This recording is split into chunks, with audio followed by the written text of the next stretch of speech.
to call this regular meeting of the Goose Creek Board of Trustees to order. It's 6:02 p.m. Ms. Brought-Timms, was our meeting properly posted? Yes, we did. And do we have a quorum? Yes, we do. All right. Our opening exercises will be led by the board members. Ms. Brought-Timms will begin us with a prayer, and Ms.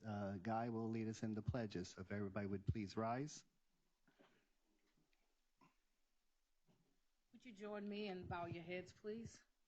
Dear Heavenly Father, we thank you tonight as we come before our board meeting and with all who are gathered here tonight. We thank you and we ask you to make sure that everything goes smoothly and that that through the grace and wisdom and knowledge that you give each of us as we stand before this evening. We ask this in Jesus' name. Amen. Amen. Pledge allegiance to the flag of the United States of America and to the republic for which it stands, one nation under God, indivisible, with liberty and justice for all. Texas flag, I pledge allegiance to thee, Texas, one state under God, one and indivisible. Please be seated.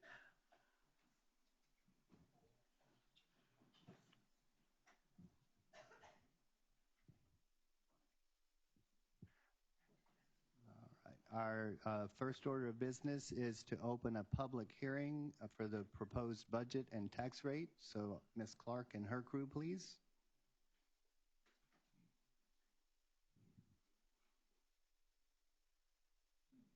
Oh, they're going to make you do it solo. Okay.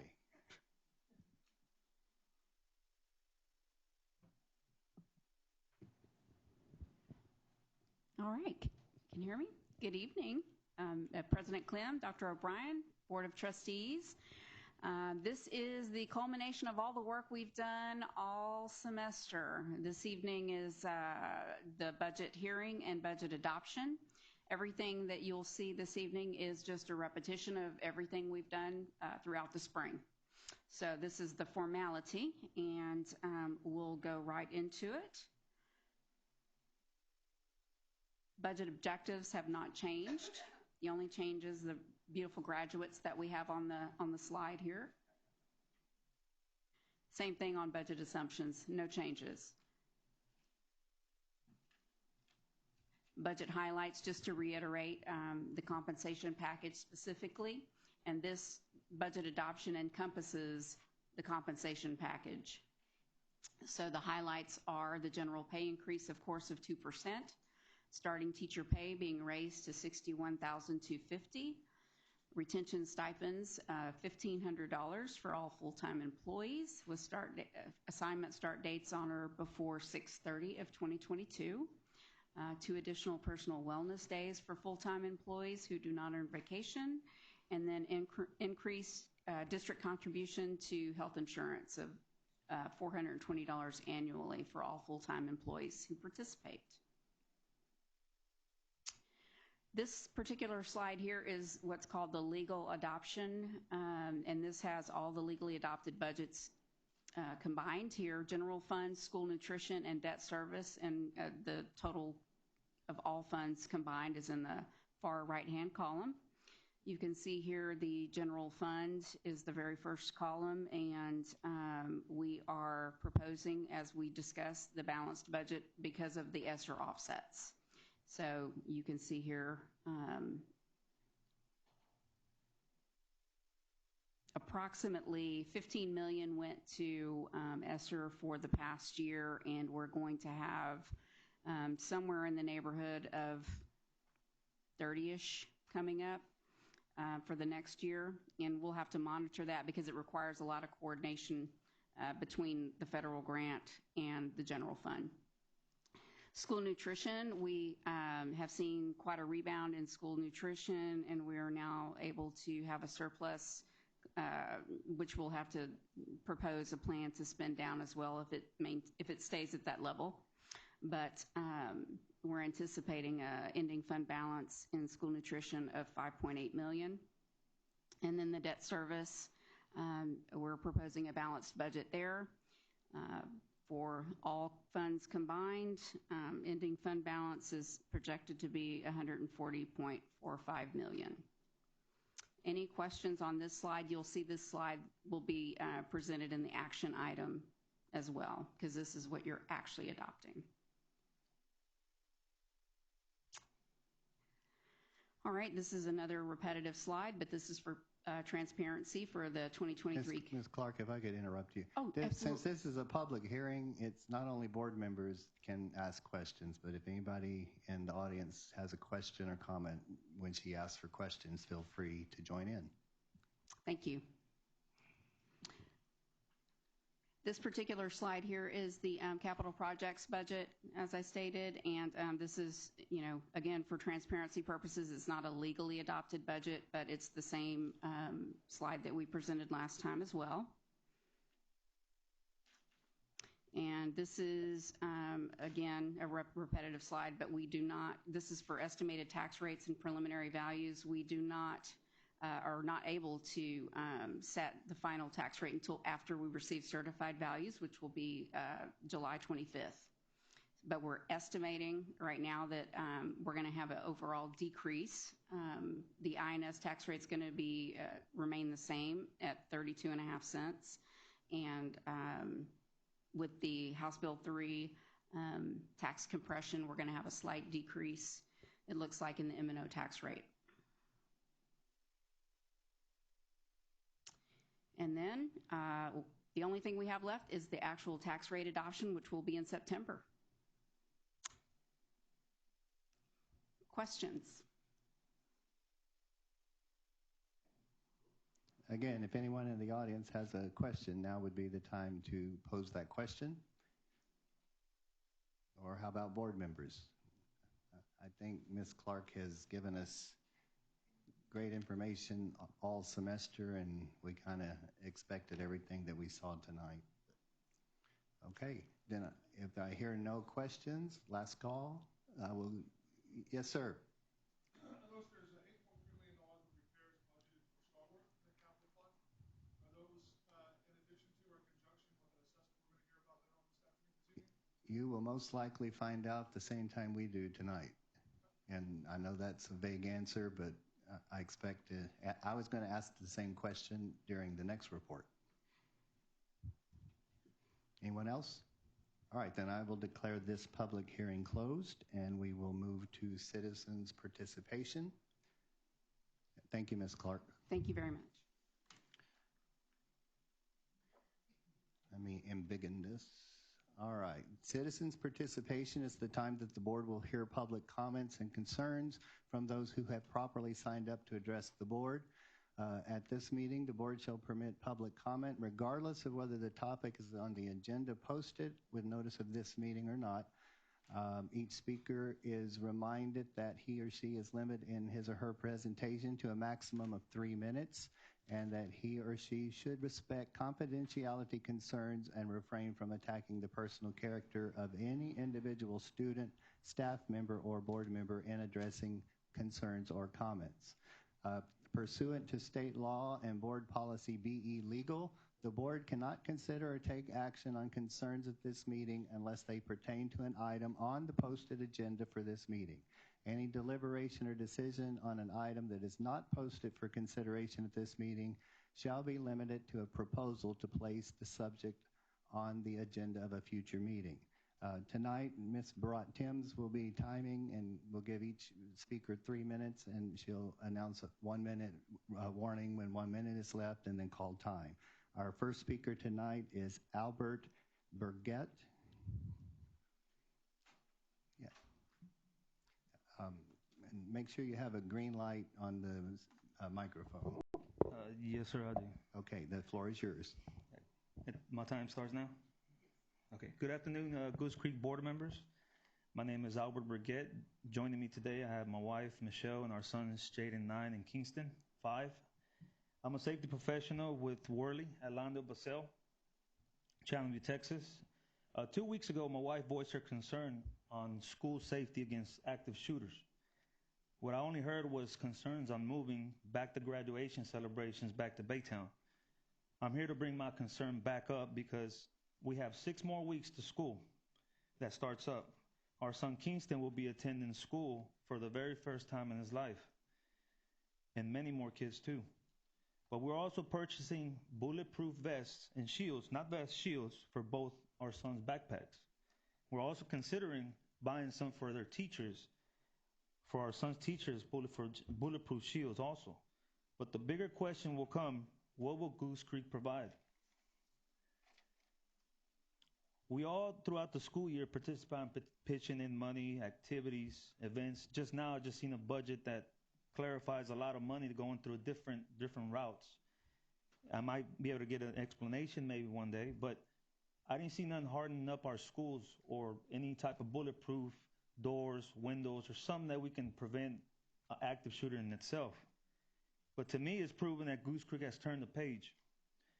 And we just had a tragedy, as we all know, in Uvalde last month. And there's still a lot of questions there that are not answered. As a parent, I'm asking for transparency from the board. And I truly believe every parent is asking the same questions.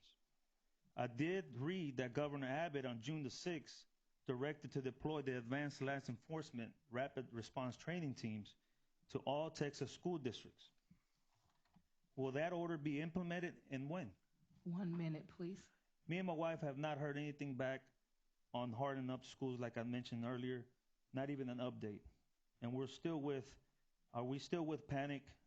Let's not panic our parents. That type of thinking, to me, is over. What will Goose Creek, as a district, do to prevent? And that's something that we need transparency on. And that's what I have today. So, Thank you, sir. Our next speaker will be Kim Kostick.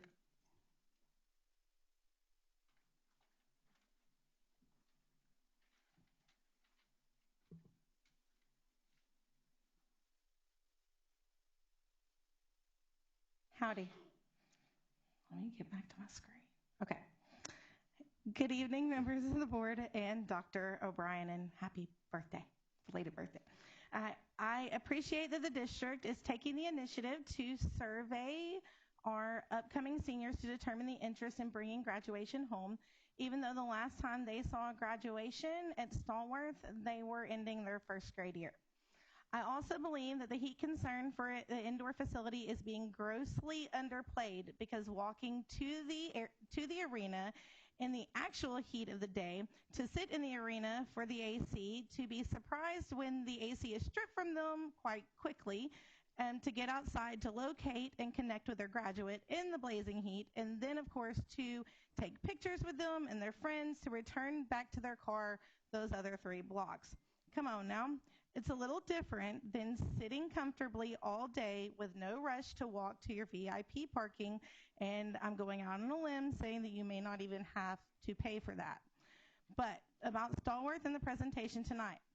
When reviewing the repair report for Stallworth and comparing the cost that districts have paid to build new stadiums before supply chain issues and unprecedented cost hikes we've seen, it seems like the obvious choice. Repairs to Stallworth are necessary, and if it isn't safe enough to host a graduation, even in the evening, it isn't safe enough for a football game in the evening. All of these are necessary. And of course, some other factors must be considered, like we are planning on building a new field house anyways, and so some of the repairs can just be modified to make a few more public bathrooms. All in all, these are necessary and overdue repairs for the only Texas high school football stadium that has hosted a sitting president. With the age and the magnitude of the events that this place has seen, it makes me wonder why nobody has even applied for a historical landmark yet. But the one thing that stood out the most in this report is where it says, if the recommended repairs are made, there is no reason that this stadium shouldn't last another 50 years. 50 years. Wow. 2073. This stadium, at a minimum, can last and be well over 100 years old. By the way, each of you have just received an email, and my goal for a petition was 500 students, alumni, parents, and residents, and I met that goal in the last 2 weeks. I've sent each of you that PDF of every submission to my petition, including contact information and their role in the comments. I also sent you a pretty nifty word cloud that I made and their responses as well. Tradition being the biggest thing. Thank you. Thank you. That's a cool alarm. Our next speaker will be Rebecca Brown.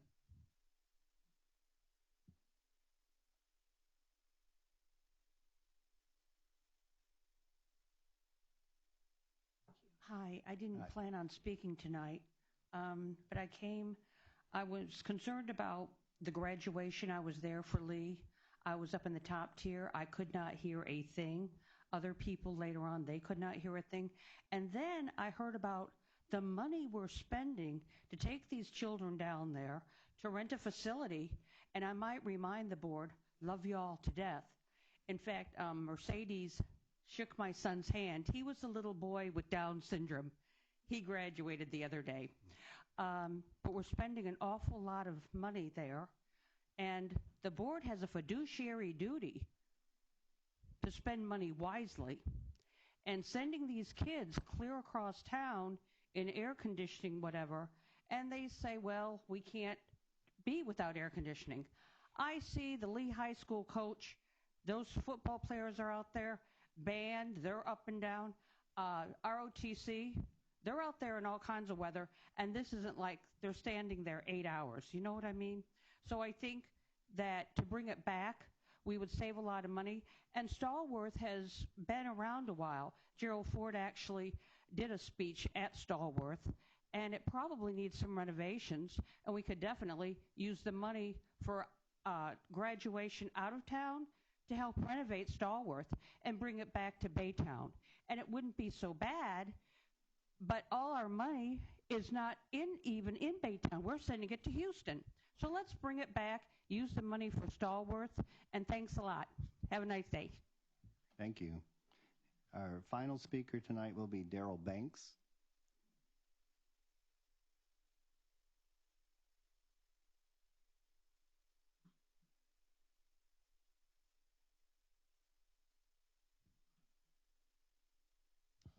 Good evening, members of the board and GCCISD staff. My name is Daryl Banks. I spoke here a couple weeks ago. I've been around the district for a long time. My mom retired from this district. I would like to discuss a couple of topics. First, I'd like to discuss the graduation. I was a little disappointed last meeting at the report given concerning the finances around graduation. I really thought they'd be more comprehensive. In my work, what I do when we plan an event or have a project, we have a budget, and then we have a meeting shortly after that event to make sure we stay within budget. We know what we spent, where it went, how much, very quickly after the event to make sure that we fall within line. And I'd hope to hear a little bit more detail. We have not seen that yet. I know we were waiting for the results of the survey that went out for our seniors. So hopefully, I look forward to hearing that more detailed information at our next board meeting. And I hope that's on the agenda to discuss that. Secondly, quickly discuss Stallworth. Stallworth is a subject that kind of hits home with our family. I was on the 2019 bond committee and walked as we discussed the issues and problems with Stallworth and the need for renovation. Part of that process decision to add the new field house because of the flooding and drainage issues. My family was impacted by that. My son lost his senior year of high school football because of those issues, which affected his outcome for college. So I am here again, as I said last time, I'm not here to push one way or the other. I'm here to push the board to make sure in our district to make the most responsible decision moving forward that impacts our kids, that maximizes the money that we invest to maximize into our facility, into our facilities to move forward. And I hope that our actions for Stallworth are sooner than later. Those same issues were discussed in the 2017 bond that did not make it. They were discussed for the 2019 bond, which was passed. Here we are 5 years later, and we still have students being impacted by some of those issues and problems. That does affect their college and their outlooks, especially our athletes. Thank you. Thank you, Daryl. That was the last one, right, Ms. Garcia? Okay, thank you. All right, we will now move to approval of minutes. I think we're going to have to consider each set separately because we had different attendance each time. So beginning with approval of minutes from the May 16th top 10 recognition and regular board meeting. Let's see. I would seek a motion to approve. I'll move to approve. Have a motion from Mrs. Guy and a second from Mr. Renteria to approve the May 16th meeting minutes. Any discussion? Let's see. I'm trying to. Yeah, Mr. Rent. I need. That one Yeah. We need. Let's. He cannot. You get to be right. So I have a motion from Ms. Guy. Second. And a second from Mrs. Barat-Timms to approve the May 16th meetings and meetings. Anybody want to take over? The May 16th regular board meeting minutes. Is there any discussion? All in favor, please raise your right hand or left. It doesn't matter. And opposed and abstain. Okay, I have 3, 4, 1 abstention. That motion carries. Let's slow down a little bit. Now for the June 6th regular board meeting. We were all present. I seek a motion to approve those minutes. So move.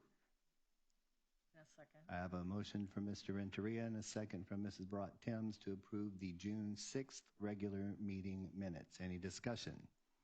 All in favor, raise your hand. Seeing 4 for and 0 against, that motion passes. And finally, never have to be this careful on minutes. The June 13th special meeting minutes. I seek a motion to approve.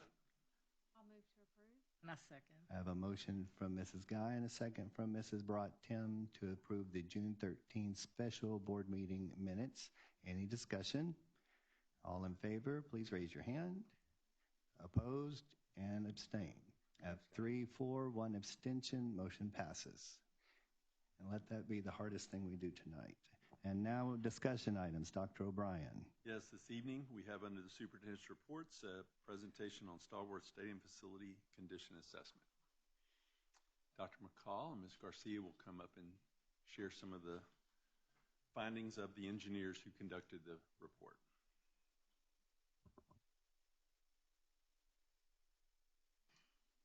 Welcome.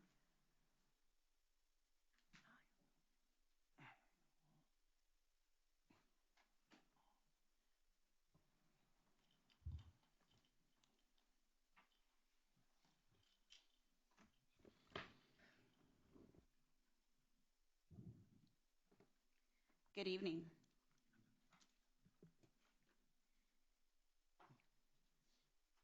What you're going to see tonight is a summary of a report that was created, a facility condition assessment that was done towards the end of last year.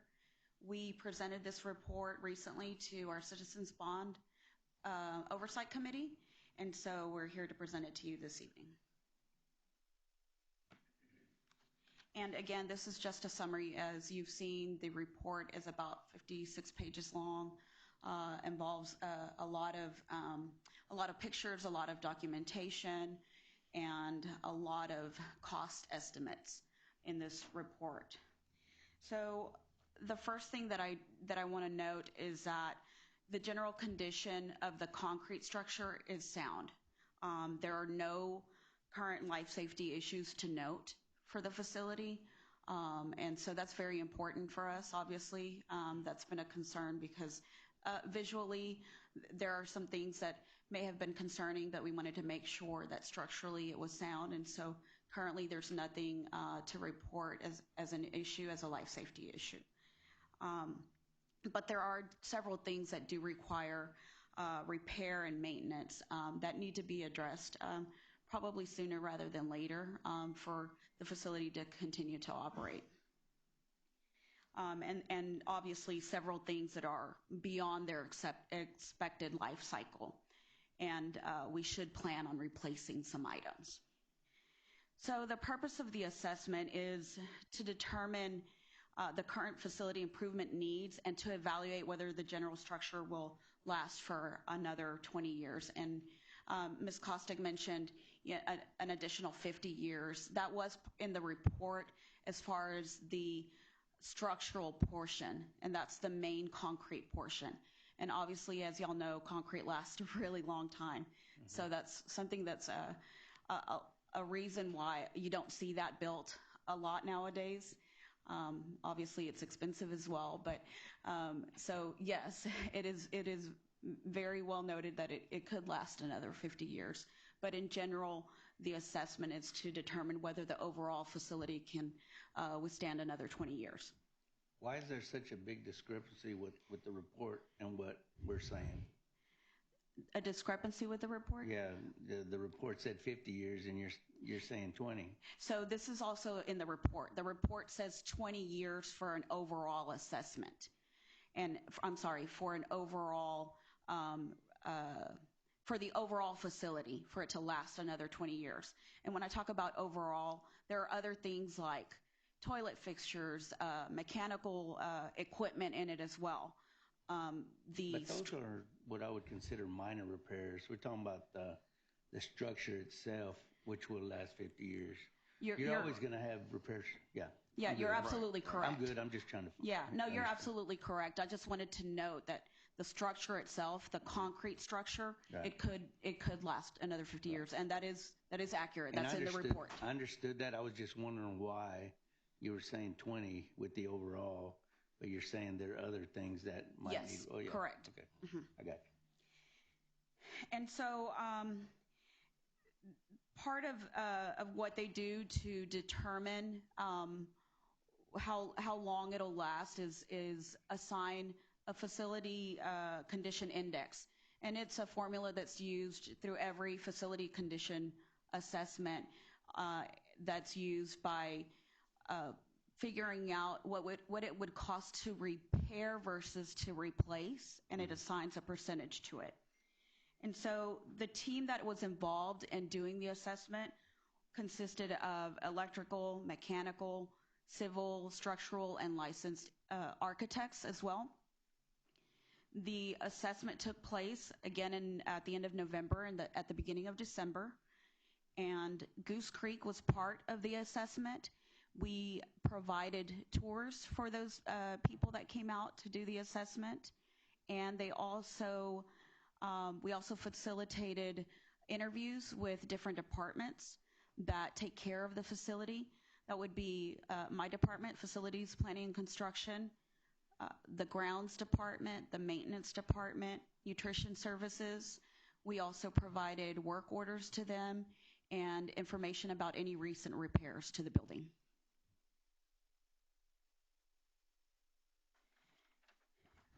So in this next slide, the graph here shows, this is a breakdown of the different parts of the building, of the facility.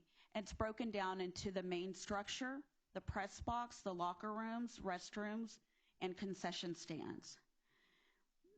That on the right-hand side is that facility condition index that I was talking about. If you look at, for example, the press box, you see that number is very high, really needing replacement.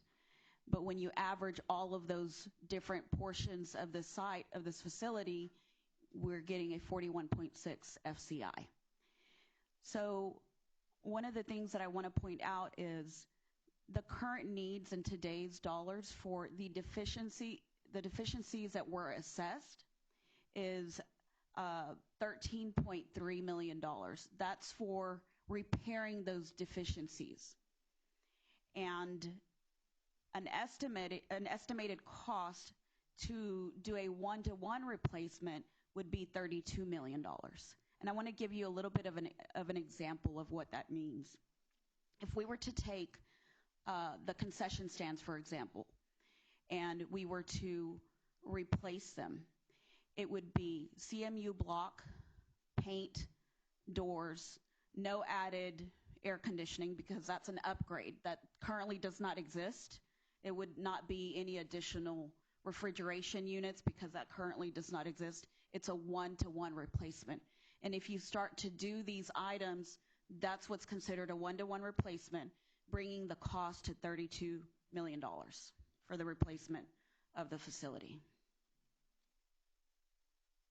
And I just want to add on to that real quick and just drive the point home that that doesn't include any sort of, operational improvements, in comparison to what maybe some other stadiums have as far as spaces, resources that they have in their concession stands, things like that. It's just taking what we have and replacing it as is with the same resources.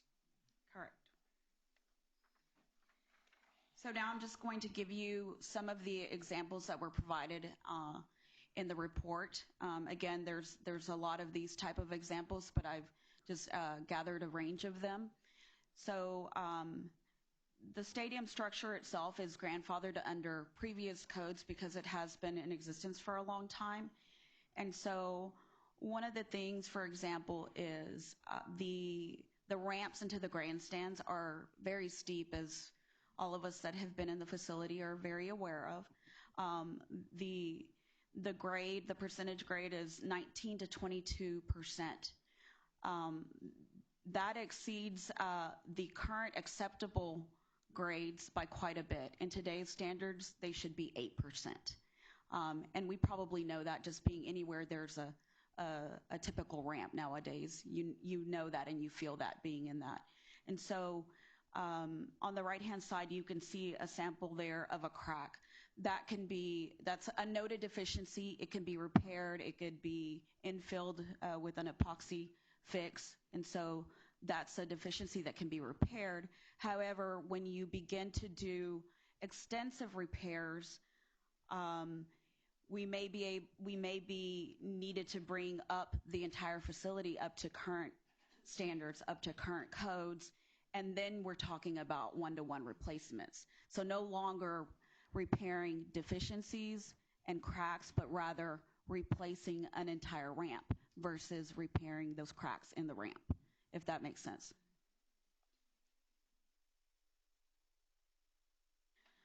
Some of the other items that were noted were ongoing flooding issues would require a redesign of the parking lots and the drainage system, the locker rooms and restrooms, storage rooms, concession stands, all have been noted to have moisture intrusion issues.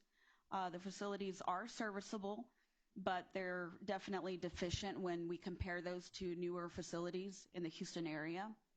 The concession stand lacks climate-controlled storage, and so that does cause loading and unloading logistic difficulties. One of the things that the Nutrition Services Department shared is they are unable to prepare hot meals on site and have to order pre-prepared meals, and that's a bit of a struggle for them as well. Nothing can be stored on site. They have to load in and out for every event. The press box is a prefabricated assembly, and so that's very difficult to repair and doesn't adequately serve the desired function. It can be repaired, and we have done some repairs, and it was recommended that we replace this structure as well. And then just some of the examples there on the left-hand side, you can see the concession, the back-of-house concessions, and then the roofing membrane at the press box area. So I'll jump in when we talk about the executive summary. As Brenda mentioned earlier, there was an opportunity for the assessment firm to interview key members of certain departments that support this facility. And so what you will see in the executive summary is a conglomerate of both, whether we're talking about suitability or functionality of the space. And so their executive summary, taken directly from the report, as you all can see, they did identify some significant functional issues, such as non-dedicated restrooms for fine arts cheer and drill teams. And keep in mind, they're comparing that to, current facilities that are being built, current stadiums that are being built, and looking at our facility from a functionality standpoint. With the concession stands, which we heard quite a bit about, there are some access issues for deliveries. And being that there is no climate controlled or not enough climate controlled storage, as mentioned before, it does make it difficult to prepare food on site. They have to bring that food because they're not able to leave it there after games or events to be ready for the next event that's going to happen at the stadium. The concourse floods when it rains and water comes in from the grandstands above. And so, of course, when we have any type of inclement weather during an event, especially if you don't want people running to their vehicles, the safest thing for them to do is go under the stands in order to be protected from the elements. But in this case, if we have rainwater that's coming through the stands, being that our concourse is beneath the actual stands itself, that could create some safety issues as well. Concrete spalling, off structure and falling onto visitors. That's information that's been reported from our maintenance department, as well as some other departments that support the facility and some matters that we've had to deal with as far as spectator injuries. The press box, which Brenda did mention already, has some long-term roof leaks. Recently performed emergency repair that we had to do to the soffit when we were hosting last year's Bayou Bowl. And so that soffit repair needed to happen pretty immediately as we noticed it to provide a good impression for our spectators that were coming from the Bayou Bowl across the state. Elevator performance. If you've been on the elevator, you know that from time to time we have some issues with this functionality, and sometimes it does stop and has to be repaired quite often. We talked about ADA access facility-wide. Those ramps are very steep, and so for our spectators that may be assisting, others that need support up those ramps, that's one thing that's a concern. But then also, you know, with the steepness of the ramps, even for people that may not have physical disabilities, we have to think about that as well, especially when you're dealing with children that may not always walk where they need to walk. And so just thinking about safety for all of our spectators with the steepness of those ramps. Mechanical, electrical rooms are too small. Appropriate facilities for officials.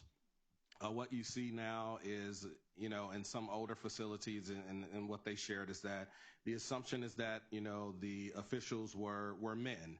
And now we're in a space where we're seeing more male and female official teams. And so we need to have dedicated space for both. When you look at some of the newer facilities, you will see dedicated space for male and female officials, which our facility currently does not have. More functional press box space. Current configuration is not suitable for today's needs.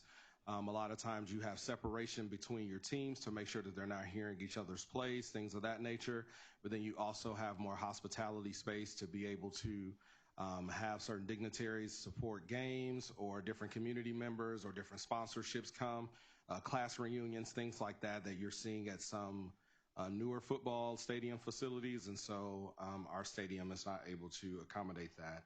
And then, of course, our parking lot, which is crushed, kind of like a crushed gravel right now, but it has a lack of lighting, striping, and traffic control signage, which, you know, there are some concerns. We're very thankful for our police department that's there at every game.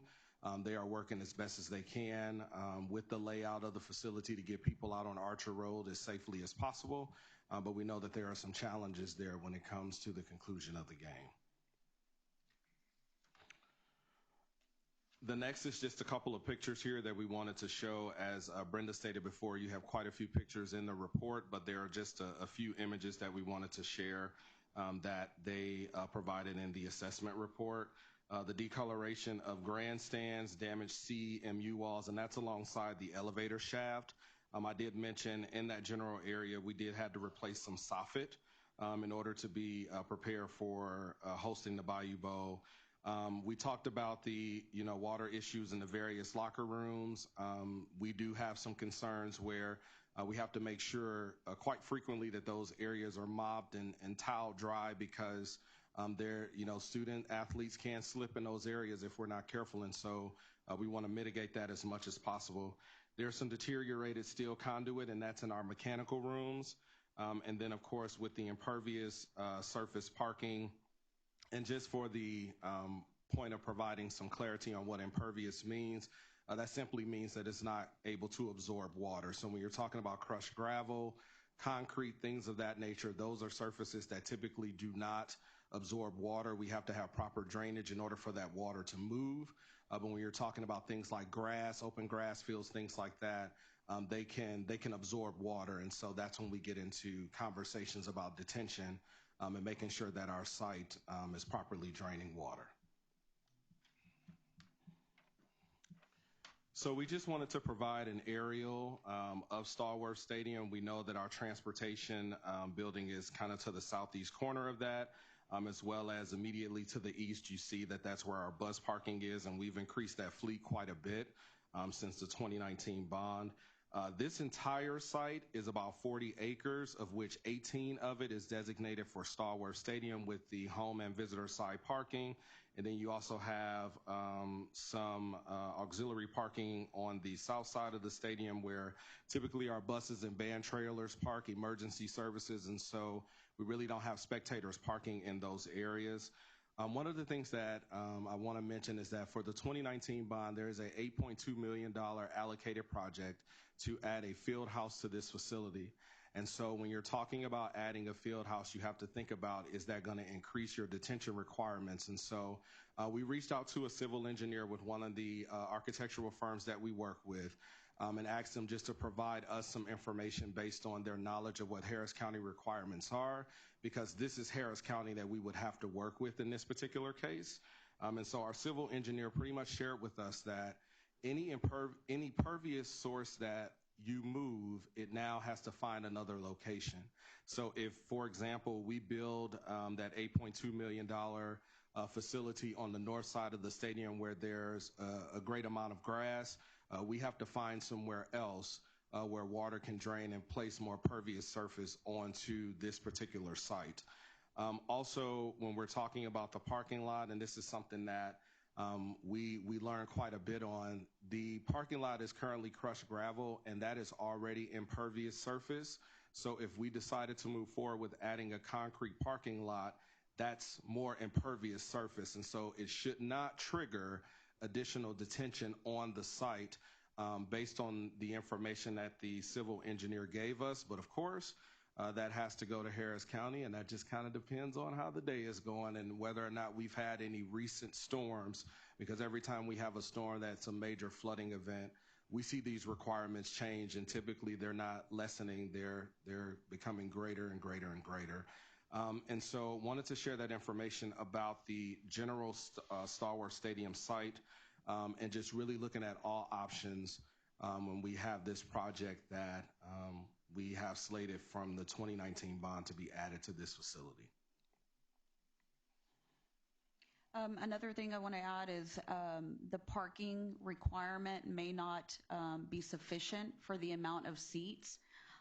Whether or not we fill the seats or not, the parking requirement is based on the number of seats, the count of seats that is there. And so we don't believe that it would be sufficient. So that would be something that we would have to probably ask for a variance or something from Harris County if we were to do any major renovations and say, you know, we don't typically have 16,000 spectators. We don't need that much parking. And so, again, that would be no guarantees there, but a requested variance or something of the sort.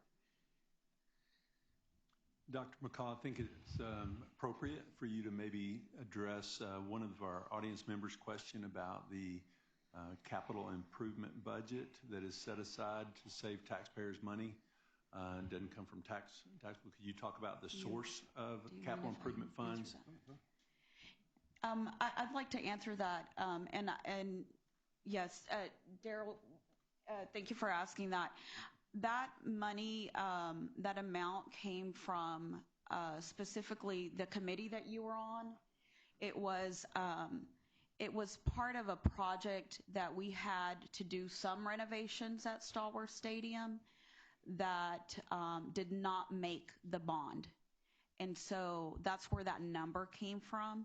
And so at the time, we had several projects that didn't make it into the bond as a project approved by the committee. You know, I'm sure they would have liked to have accepted a lot of other projects, and we just couldn't at the time. And so that project was picked up when we created the capital improvement fund. And so that's where remains now as a planned effort. And Bridget, I'm not sure where that falls as far as what year you have it planned for, because I know we've changed some things in the capital improvement fund, but that's where that amount came from. I was just referencing that it's not taxpayers' money. It is outside revenue generated from Chapter 313. Chapter 313 agreements, and it goes into the capital improvement fund, and therefore saving a little bit of money on taxpayers' funds. But you're right that it just hasn't been designated as of yet because it was a portion to match another portion which may have been bond funds. So the $13 million that's identified in the report is more about making the space operable again. It's not necessarily cosmetic things. And so that $13 million could potentially be spent, but I just want to be sure that we state those are, operational things that need to be done in order to make it functional where it is with the resources it has right now. And so operational things like what? The electricity? Like the press box, things like the drainage, all those things that were kind of pointed out. And so that's not, outside of being there, that's not things that you will visually see when you pull up to the stadium. Those are just things that we're dealing with, kind of behind the walls a little bit. But I just want to be sure to kind of point that out. So this could be considerably higher if it's decided that, cosmetic changes need to happen to the spaces, to the facility as well. And perhaps not just cosmetic. One example I do want to give is you noted the lack of lighting in the parking lot. That's an item that's not noted as a deficiency per se because it wasn't there for them to assess. It was just noted that it doesn't exist. Right. And so that's not captured in that $13.3 million. That would be an additional cost as an improvement to the facility. Since you're speaking of parking, don't we have a school right across the street they could park at? Yes, Gentry Junior School is there. Yes, sir. And during our football games and any events that we have, spectators do typically park there. Yeah. Normally for a football game, we can have anywhere from maybe 3,000 to 4,000 spectators max for a game, which of course does not fill up the stadium at all. And so we have just about every parking space filled up, and even up and down Archer Road, there's people parking on the roads. And so that just kind of gives you an idea of the limitations sometimes we have with parking, especially for those high-profile games. I haven't been around in a long time in this area, in this arena, or especially with Stallworth Stadium, since I used to go to the Gander games. But it seems to me over the years, like this is starting to dilapidate a little bit. And I'm wondering, did we do any improvements over the years, at least since, at least 10, 15 years, because some of this stuff wouldn't be like that. So what I'm saying is that it seems like it's all going to hit us at one time because we've been neglecting the reparations at this Stallworth Stadium. And I don't know if that's true. I don't even know what the facts are on that, but I would question that. I know of several projects that have been done since I've been in the district, 11 years. Yeah. I know some of the restrooms have been. Can you give me the restroom? Yes. The men's restroom, for example, embarrassing to say, it was a trough. And so that has since gone by the wayside. That's all men's restrooms. We're like that. We're kind of nasty sometimes. So those restrooms were remodeled. Believe it or not, that locker room that you see, that was even repainted and improved somewhat. So yes, there have been several improvements, and we have even power washed on several occasions. It's quite a lot. The ADA and handrails. The handrails. We also replaced some of the aluminum bench seating was replaced as well. So there have been several projects over the years. Right. Okay. I was just curious because I remember back in the days when we used to go there when Lee and Sterling played, that was the big highlight, and it used to be packed. We never had a problem. When it rained, we all ran under the bottom and we had fun getting together under the cover. But, the stadium represents Baytown, and I see that, like, for instance, in the kitchen area, I guess, or whatever you call it, the concession stand, You know, they used to make hot dogs for us and all kinds of stuff back in the day. Don't we have a refrigerator in there? Like to keep you said we don't have nothing to keep food. Don't we have a freezer and a refrigerator in there? Those are normal things we probably should have in there. So I don't understand when you're saying that we can't keep food in there and that we have to keep, you know, taking it out, putting it back in. I don't see that. So while it's about having the adequate amount of space in order to do that, yes, sir. So it's not that the resources are not there. It's just, is it the adequate amount of space based on the amount of food that would need to be prepared to service 3,000 to 4,000 spectators?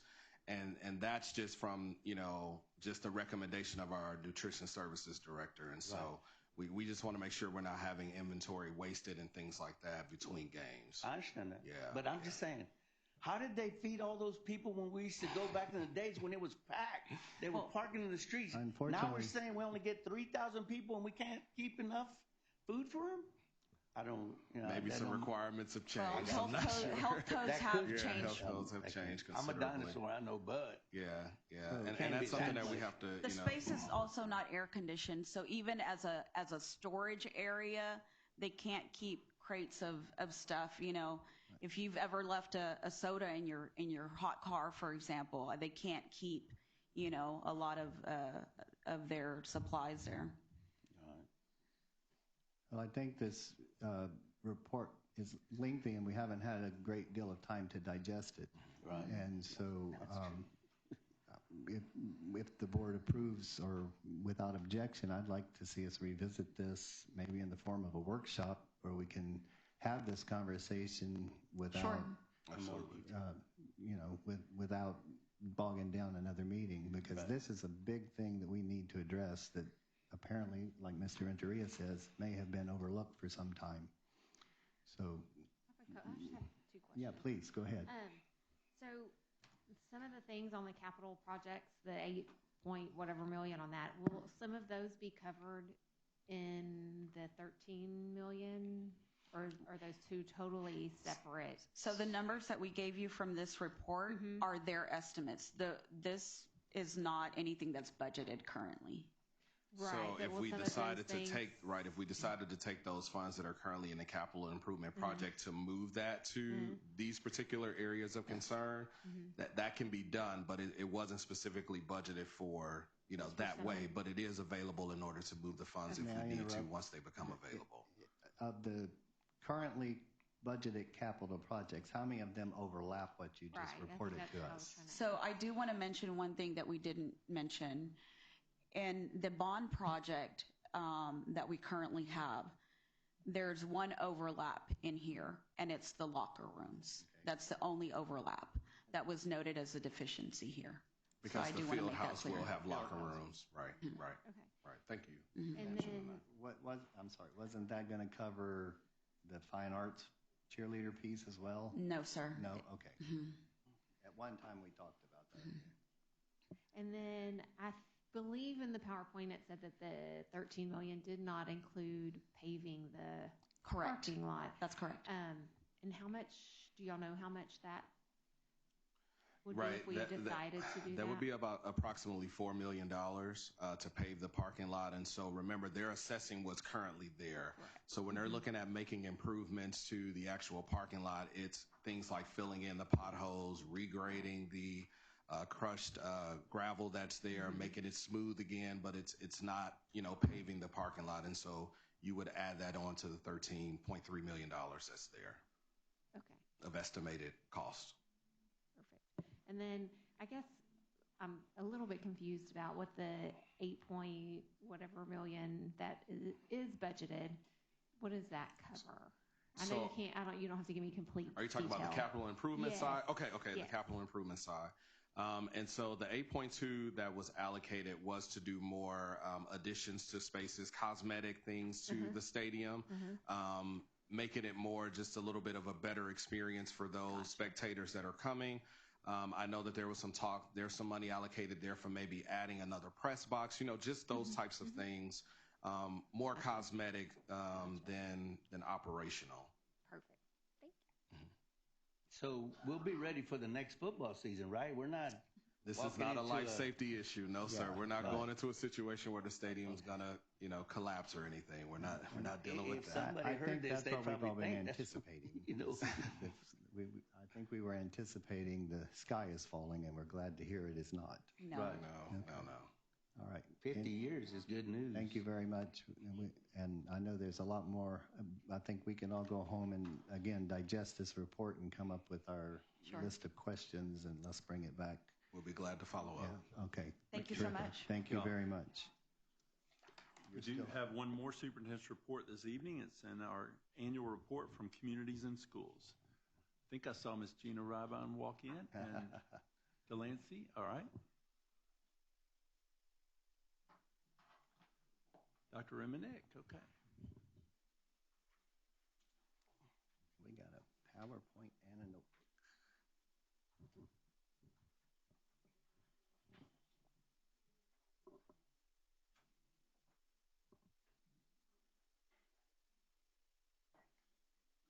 Welcome. Thank you. Good evening. I am Mel Dancy Robinson. Can we pull it closer? Can you hear me? Okay, thank you. Good. I am Mel Dancy Robinson, the Executive Director for Communities and Schools of Baytown. So I thank you for this opportunity to be able to share some information that we have done this year. So I just wanted to give you a quick overview of the services that communities and schools provide on the campuses, specifically the secondary campuses, and then kind of give you our end-of-year report of all of the things that we have done this year. I always like to just kind of share what our, just reiterate our mission, which is to surround students with a community of support, empowering them to stay in school and achieve in life. This is our CIS model. This is just to give you a quick overview of how we provide services to students on the campus. What do we do when we take a look at students that possibly need additional support? We provide support in the areas of academic, attendance, behavior, and we also provide support in the area of basic needs. We realize that at times our families and students find it difficult to access community resources within the community, and so our site coordinators being on the campus gives them easy access to be able to provide that information, or even to provide that additional resource, such as basic need items such as clothes, such as food, such as school supplies. And so what we do is that we meet with students individually, we assess what their needs are, and after assessing what those needs are, we then identify a plan of how we will service that student while they are on our caseload. Once we identify those services, then we begin to provide those integrated student supports to each of the students. We have site coordinators on all of the junior high and high school campuses. Some of the campuses have 2 site coordinators. Our specialty campuses right now have 1 site coordinator. All of our site coordinators carry a caseload of 100 students. TEA has required us to service 2,117 students. We have been able to meet that number. Better yet, we have exceeded that number. And so that tells us that there's a great need. We wish we could provide more support, because we know that it's more students that really need those services. After we provide the integrated student support, we do like a mid-year check-in to kind of monitor if the services are working, do they need additional support, and at that point, we readjust if we have to. There are some students that could possibly be closed out on the caseload, and if that is the case, then we'll go ahead and close those students out for the year. And then at the end of the year, of course, we do an overall evaluation. Typically between September, early October, TEA provides us with our overall outcome, and I will share that toward the end of the presentation. Another way that we look at how do we provide support to students is we take a look at Goose Creek's at-risk student list. We also take a look at how many students have been identified as low-income families, because then that tells us, okay, how many students are going to need our services. Within those students that we provide services, we break it down to what we call a 3-tier level: Tier 1, Tier 2, and Tier 3. Tier 1 is our school-wide support. Tier 2 is our small group support, and Tier 3 is, of course, our one-on-one individual support. We also take a look at the campuses that we service, and we take a look at their at-risk list per campus. That also gives us a clear indication how many students on each campus will need our additional support as well. We also match each student with the resources they may need. So if we pull a student on our caseload that needs additional support, such as academics, that student probably may need some tutoring. They may need to get additional support in STAR testing if they have failed previously any STAR tests. So do they need support in preparing for, the next upcoming STAR test? So those are some of the things that we look at when we say that we match each student according to the resources that they may need. Now here is an overall summary of all of the services that we have provided this year on all of the campuses. And as I said earlier, each site coordinator is responsible for providing services to 100 students. And so this gives you a breakdown of how many students we case managed on each campus. It gives you a breakdown of how many students were identified as non-case managed students, the home visits that we provided, the direct services that we provided, and then indirect services that we provided. So of course our direct services are the services that we provide directly to the student or the parent, and then the indirect services are services that we, when we consult with staff on the campus, when we are sitting in the SST meetings, those are indirect services. So to end the year, we have case managed 2,192 students. We have provided services, non-case managed students, 752. Our site coordinators provided 203 home visits. And so that kind of gives you the overall breakdown of the services that we were able to provide this year on the campus. In addition to that, communities and schools, we not only provide services in schools, but we go beyond. We provide services to the communities. One of the things that we took a look at was when the onset of COVID hit, we realized a lot of our families were in need of food supply. And so as we work closely with the Student Wellness and SEL department, we meet on a regular basis with Dr. Remnick and Dr. McCall, and they help us also identify campuses that are considered high needs. And so what we do, they asked us to be the primary coordinator on every campus for the Houston Food Bank Backpack Buddy System and Maslow's Closet. And so through Houston Food Bank, we made sure that every campus that we are on now has an active Backpack Buddy program. So every campus that has this program, they are eligible to have a food distribution. They're eligible to have a school market. One of the things they're going to introduce this year is also school lockers. And so I know that Lee High School is looking at possibly being the pilot program for the school food lockers on their campus. And so out of the 13 campuses that we service, 9 of them provided free food distributions. So we coordinated and assisted with a total of 24 food distributions this year. And these are just some pictures of some of the campuses that we provided food distributions. One of the things that we kind of pride ourselves on is about building those relationships on the campus. This is a quote from the founder of Communities in Schools, Bill Milliken. He always states it's relationships, not programs, that change children. And so that's one of the things that we really pride ourselves when we're on the campus is building those strong relationships with the students. And of course, building it with the campus staff as well, because they are the ones that have that day-to-day interaction with students. And these are just some photos, again, of the community support that we provide.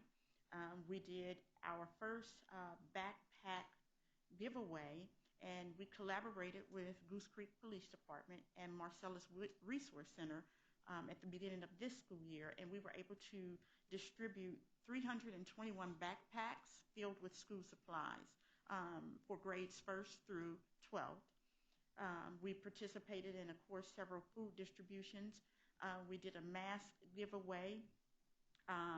We participated in the City of Baytown Greedo Fest, and we also participated in the City of Baytown Treats on the Trail.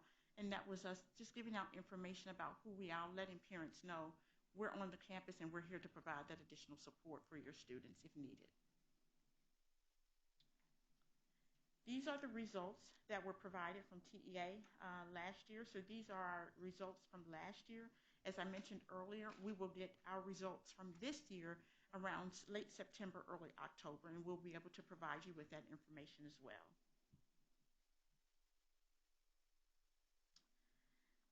And that ends our presentation. I also provided folders that has some additional information in there for you all as well. How long have you guys been working in Goose Creek? Communities in Schools was established in 1994. They started out as a gang prevention program after school, and then we moved into the schools. Yeah, it's been around almost as long as I have. Yeah. It's super cool. Any questions from anybody? Yeah, parent involvement with the students, how, I didn't hear anything mentioned about that. Yes, so we do provide parent involvement, parent engagement. This year we collaborated, of course, with the Student Wellness Department, and we had a nice summit, which was called the Chit Chat Social Emotional Learning Summit at Ross Sterling. We had almost over 250 parent and student participation, and it was really nice. We provided breakout sessions. We had different topics on vaping, on what else we did? Healthy relationships, cyberbullying, and things like that. And so we do try to do that once a year. That's something that we're going to do annually with the district, but also we do have mini summits on the campus. And so what we used to have what we call a boys summit and a girls summit. But this year, as we are moving now into diversity, equity, and inclusion, we want to make sure that everyone feels a part of it. So we now call it the Teen Summit. And so we do many summits on the campus with students, and parents are welcome to attend as well. Okay. I used to work for community schools back in the day when I was there. But I always like to have parent involvement because, you know, it helps a lot. But I noticed that one of y'all numbers, attendance was the lowest on there. Yes, and that kind of worried me. Right, so that was last year. Of course, during COVID, we did lose contact with a lot of students. And again, we worked in collaboration with the district in trying to reach these students, trying to find these students to bring them back into school to re-engage in learning. So it was a challenge last year. It really was. But for the most part, I think we did well considering what we were faced with. And so, again, this year, that was a focus, and that's what we pushed for doing. We call them home visits, but of course at that time we were still not going into houses, so we changed it to porch visits. And so we just showed up to say, hey, we're here, we miss you, is there anything we can help you with? We tried to identify what those barriers were that was keeping the students out, and then to be able to assist the parents with that as well. I understand. Thank you. You're welcome. I was just going to commend you on 24 food distribution. That's like every other week. Yes. We're doing a food distribution. Awesome. And I was just going to ask, do you like your job? I love my job. We can tell. I love That's my awesome. job. We certainly appreciate the partnership, for sure. Thank you. And Dr. Reminick, thank you for the moral support. Yes. Thank you, ladies. We Thank appreciate you. it. All right. We will now move to agenda item 7A, consider and approve the adoption of the 2022-2023 proposed budgets for the General Fund, Debt Services Fund, and School Nutrition Fund. Anybody need Ms. Clark one more time? Okay. You're subject to right. a motion. Okay. Can I seek a motion? Second. I have a motion from Mrs. Barat-Timms and a second from Mrs. Guy to approve the adoption of the 2022-2023 budgets as presented. Is there any discussion? And I would like to point out we're not setting the tax rate tonight. We're just approving the budget. All in favor of the proposed budget, please raise your hand. I see 4 for and 0 against, so the budget is approved. Now, consent agenda. Dr. O'Brien. This evening, administration brings before the board for consideration 7B1, Communities and Schools of Baytown Memorandum of Agreement for the 22-23 school year. Number 2, Memo of Understanding for Interlocal Agreement between Goose Creek CISD and Harris County for Community Youth Services. Number 3, Renewal of Auto Liability, General Liability, Commercial Property, Windstorm, Flood, and Mechanical Breakdown Insurance Coverage for Goose Creek CISD. Number 4, Properties to be auctioned at Constable for a minimum bid. Number 5, Annual Legal Services Program Agreement with PAL Law Group, LLP. Number 6, Request for Proposals, RFPs for evaluation rankings and selection of and delegate authority to superintendent or designee to negotiate and to approve the contract and subsequent amendments with Pfeiffer and Son, LTD, for the installation of a traffic signal to serve Pumphrey Elementary School. Number 7, tax refunds. Number 8, budget amendments. Administration recommends approval of the consent agenda. So moved. One moment. One moment, please. Okay. Would anybody like to ask a question or pull any items for individual consideration? Then I would seek a motion. So moved. A motion from Mr. Renteria and a second from Mrs. Barat-Timms to approve the consent agenda as presented. Any discussion? All in favor, raise your hand. I see 4 for and 0 against. The motion passes. Future board agenda items, trainings, meetings. As mentioned, maybe the workshop that um, construction facilities can produce for the board. So would we like facilities to propose some dates and then let us choose from them, or would that? Well, I know you can, but we also know that you guys are hustling to finish us some schools so we can open up August the 8th. So why don't you give us some evening times, please, and send them to me, and I'll get the board to respond, and we'll let you, we'll set up a workshop with you guys. Not Monday, and usually not Friday. Midweek's great. Except for Tuesdays, no, just and Thursdays. And Thursday, right? Yeah, Wednesday's not good and then either. Wednesday. Okay. Any other? How was SLI in San Antonio? Amazing as always. It was awesome. Cool. Glad to hear it. Glad to hear it. Any other meetings or agenda items you want to bring up at this time?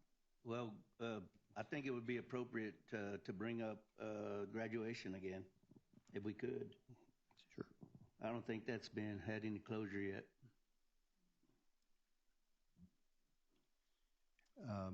Is anybody workshop?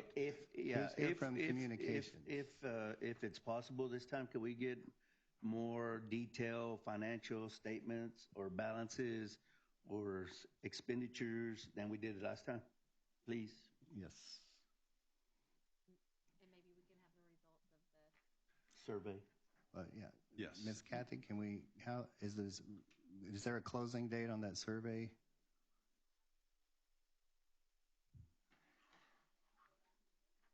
I'm sorry? Okay. Well, we don't want to jump that gun if a deadline's been set for the survey, but maybe we can have a up to the minute report if it's not closed. Yeah. Okay. Another good thing to note is that things evolve with our contracts and so forth, and the contract with our most recent graduation, I think it was publicly announced what the contract maximum would be. I think we came in another 20, 25,000 underneath that with this year's final bill from them. So we'll get all that, so you'll have current data. And just to clarify, we want to know bus expense at everything in the background. One more thing, like I know we had like the price of the last time we had it here, but that was a long time ago, so probably things 13 years. So maybe if we could get like an updated kind of estimate of what it might cost to have it here, not just what we paid last time. Not 13 years. It was 2012, so it'd be 10 years. Yeah. And one other item, if we could, not switching gears if we're moving on, is the security thing. Mr. Bourget that came today and he talked about security and his concern. And I don't know how we want to address that, if you want to do a workshop or you just want to address the public and let them know what we are doing for security. I know that we have good security here and we're on top of it, but just to answer their concerns, I guess. Yeah. Or good point. Yeah. Yes, very much so. Okay, anything else? All right, the board will now recess into a closed session pursuant to the following sections of the Texas Open Meetings Act, Texas Government Code sections 551.071, 072, 073, 074, 075, 076, 083, 084, and 087. No action will be taken while the board is in closed meeting. The time is 7:18. The time is 8:29. No decisions were made while the board was in closed session. We will reconvene, and we are going to revisit agenda item 7C, future board agenda items, trainings, and board meetings. And I would entertain a motion to move the July 5th regular meeting to July the 11th. I'll second. I have a motion from Mr. Renteria and a second from Mrs. Guy to move the July 5th meeting to Monday, July the 11th at 6 p.m. Any discussion? All in favor, raise your hand. Seeing 4 and 0 against, that motion passes. And now we will move to F, consideration of personnel. Administration would bring before the board this evening for consideration to approve the elections and accept the resignations and retirements as presented. So moved. I'll second. Have a motion from Mrs. Barat-Timms and a second from Mrs. Guy to approve elections, resignations, and retirements as presented. Any discussion? All in favor, raise your hand. Seeing 4 and 0 against, the motion passes. If there is no objection from the board, I will not call for discussion on the next several personnel motions. The administration brings before the board art facilitators Vanessa Nelly Kingney and Loretta Laws.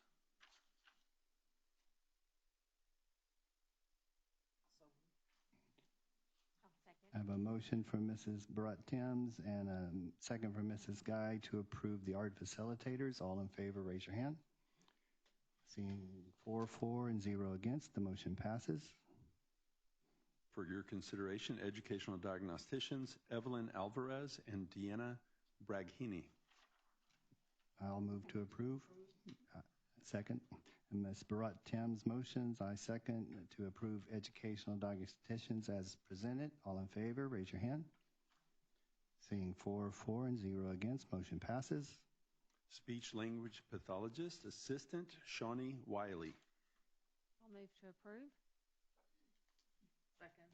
A motion from Mrs. Guy and a second from Mrs. Barat-Timms to approve the speech language pathologist assistant. All in favor, raise your hand. Seeing 4 and 0 against, the motion passes. As special education assistive technology specialist Carla Scott. I move to approve. Second. I have a motion from myself and a second from Mrs. Barat-Timms to approve the special education assistive technology specialist. All in favor, raise your hand.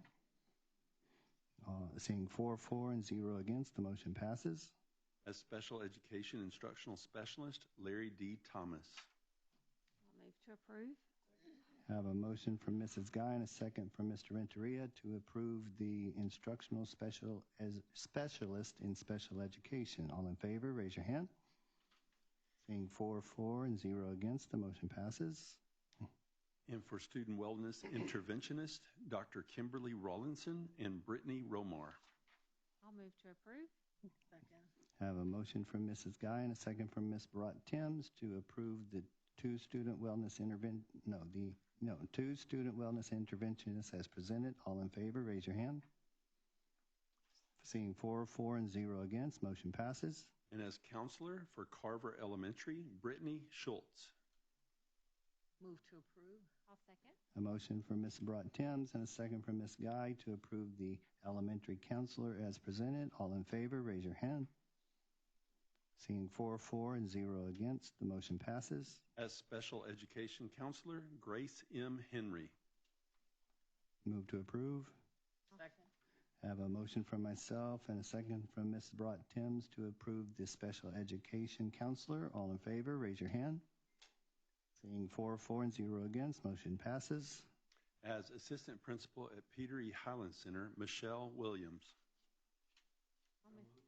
I'll second. Motion from Mr. Renteria and a second from Mrs. Guy to approve the secondary AP as presented. All in favor, raise your hand. Being 4 for and 0 against, motion passes. As assistant principal at Goose Creek Memorial High School, Amy Woodard. Second. I have a motion from Mr. Renteria and a second from Mrs. Barat-Timms to approve the, is that secondary? Secondary AP as presented. All in favor, please raise your hand. Seeing 4 for and 0 against, the motion passes. And as assistant principal at Highlands Junior School, Michelle L. Shoulders. Move to approve. I'll second. A motion from Ms. Barat-Timms and a second from Mrs. Guy to approve the final secondary AP. All in favor, raise your hand. Seeing 4 for and 0 against, motion passes. Administration recommends principal at Point Alternative Center, William Kimball. Second. A motion from Mr. Renteria and a second from myself for secondary principal as presented. All in favor, raise your hand.